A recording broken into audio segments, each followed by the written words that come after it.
श्रीचक्रराजसिंहासनेश्वरी श्रीललिताम्बिकये. வணக்கம்.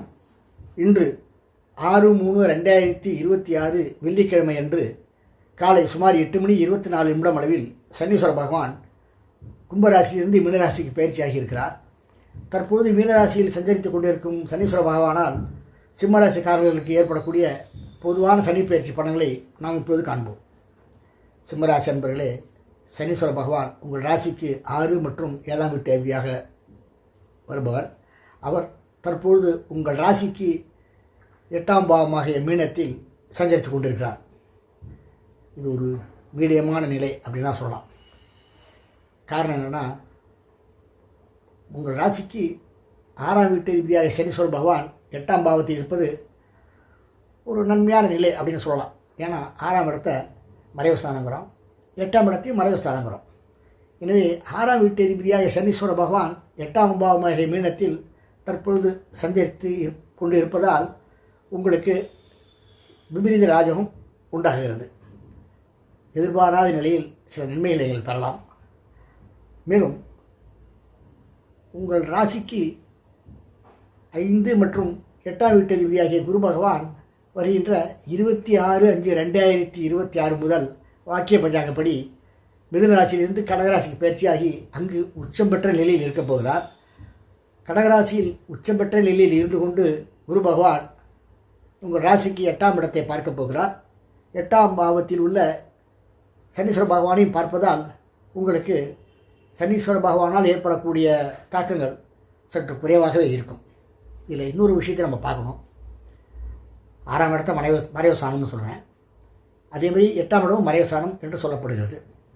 6ஆம் வீட்டு அதிபதி 8இல் இருந்தாலோ அல்லது 6ஆம் வீட்டு அதிபதி 12இல் இருந்தாலோ அல்லது 12ஆம் வீட்டு அதிபதி 8 அல்லது 6இல் இருந்தாலோ விபரீத ராஜம் உண்டாகும் அப்படின்னு சொல்லப்படுகிறது.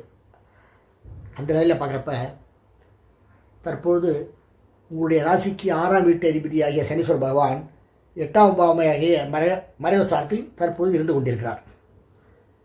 26/5/2026 பின்பு வாக்கிய பஞ்சாங்கப்படி குரு பகவான் மிதுனத்திலிருந்து பயிற்சியாகி கடகத்தில் வந்து உச்சம் பெற்ற நிலையில் அமரப்போகிறார்.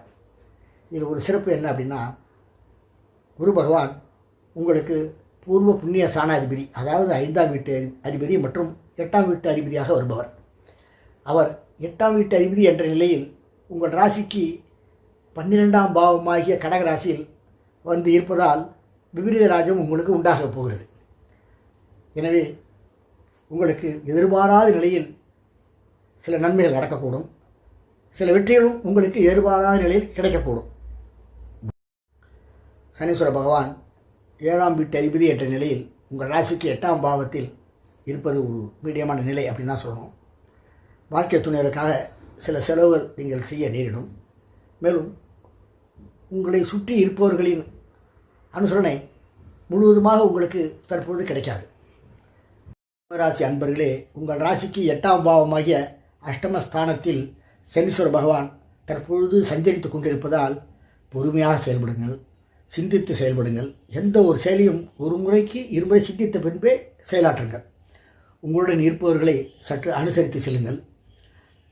வாக்கிய பஞ்சாங்கப்படி 26/5/2026 முதல் குரு பகவான் உங்கள் ராசிக்கு 12ஆம் இடமாகிய கடகராசியில் வந்து அமரப்போவதால் சிறப்பான பலன்களை அன்று முதல் நீங்கள் பெறப்போகிறீர்கள். நாம் முன்பே சொன்ன மாதிரி அன்று முதல் உங்களுக்கு விபரீத ராஜயோகம் குரு பகவானால் உண்டாகப் போகிறது.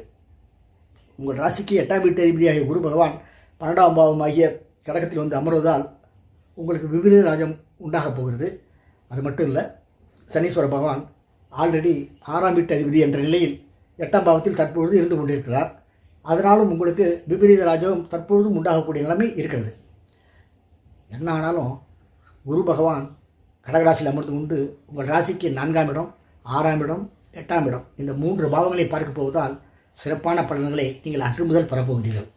குரு பகவான் உங்களுக்கு 5ஆம் வீட்டு அதிபதி என்ற நிலையில் அதாவது பூர்வ புண்ணிய ஸ்தானாதிபதி என்ற நிலையில் உங்கள் ராசிக்கு 4ஆம் இடத்தை பார்க்க போகிறார். 4ஆம் இடத்தை சுகஸ்தானங்கிறோம். பூமி சம்பந்தப்பட்ட விஷயங்களிலும் தாயார் சம்பந்தப்பட்ட விஷயங்களிலும் சில நன்மையான பலன்களை நீங்கள் அப்போது எதிர்பார்க்கலாம். மேலும் குரு பகவான் உங்கள் ராசிக்கு 6ஆம் பாவத்தையும் பார்க்க போவதால் உடல் நலம் நன்றாக இருக்கும். போட்டித் தேர்வுகளில் பிறரை எளிதாக வெல்வீர்கள். 6ஆம் இடத்தும் ஹெல்த் இஷ்யூஸை சொல்கிறது. 6ஆம் இடத்தில் குருவின் பார்வை கிடைக்கப் போவதால் உடல் நலம் நன்றாகவே இருக்கும். மேலும் குரு பகவான் தனது 9ஆம் பார்வையால் உங்கள் ராசிக்கு 8ஆம் பாவமாகிய மீன ராசியையும் அங்கு அமர்ந்து கொண்டிருக்கும் சனீஸ்வர பகவானையும் பார்க்க போவதால் உடல் நலம் நன்றாகவே இருக்கும். சிலருக்கு திடீர் அதிர்ஷ்டங்களோ அல்லது திடீர் நன்மைகளோ கிடைப்பதற்கான வாய்ப்புகளும் உண்டு. நேயர்களே, இதுவரை சிம்மராசிக்காரர்களுக்கான சனிப்பெயர்ச்சியின் பொதுவான பலன்களை பார்த்தோம். அடுத்த பதிவில் நாம் மீண்டும் சந்திப்போம். நன்றி, வணக்கம்.